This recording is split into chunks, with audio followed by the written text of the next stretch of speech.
you turn in this market, folks? Because the markets have been down. It's been a volatile season so far. We're, few trading days into January, and you've already got a lot of up and down with all the markets.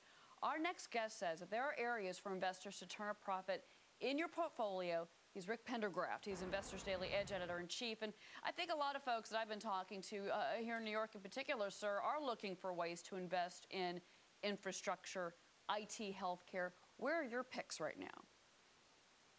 Well, the infrastructure play, as you mentioned, is, that's something that we have to see what comes of this stimulus package. But in particular, we've seen infrastructure stressed by the new administration.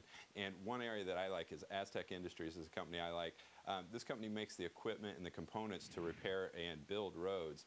And even without the stimulus package and the infrastructure initiative from the government, this company has done extremely well. Most recent earnings report, earnings grew 38%. The revenue growth was at 15%, and their long-term growth rate is at 15%. So they can do extremely well, and even without the stimulus plan, and the stimulus plan should just help them that much more. Rick, but do you worry that because a lot of these stocks that I'm thinking of Allscripts, for example, a lot of these companies, that we're starting to think that maybe that they've been bought up too high and that investors got ahead of themselves with the stimulus spending, in particular with IT healthcare, a company like Allscripts, a company like this one that you're mentioning. You're not just a little bit concerned that we've jumped ahead of ourselves with a company like this? Well, with this particular company, it's actually pulled back quite a bit here over the last couple of months. And so I think people were getting a little bit ahead of themselves with the infrastructure spending, but then they've backed off on Aztec Industries quite a bit recently. And I think that, it's got solid support in the 25 range, and it could shoot, back up to the 50 range where it was a year and a half ago. So I'm not as concerned about this particular company as some others. Well, I find it interesting that you brought us Baxter as well today, because as I mentioned, I've been looking at a lot of the IT healthcare companies in the last couple of weeks banking on stimulus.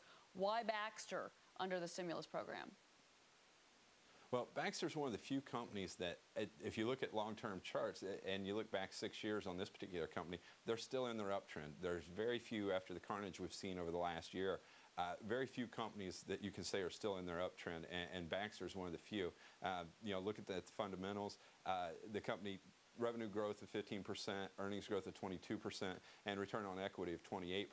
They're a good, solid, fundamental company, as well as that technical side that we're looking at, good, solid support at the 50 level. And I just looked at the medical equipment group has been a top performer over the last year, and Baxter's been one of the stronger ones fundamentally, but it's not really reflected in their price. You've also got a long-term treasury play. Explain that one.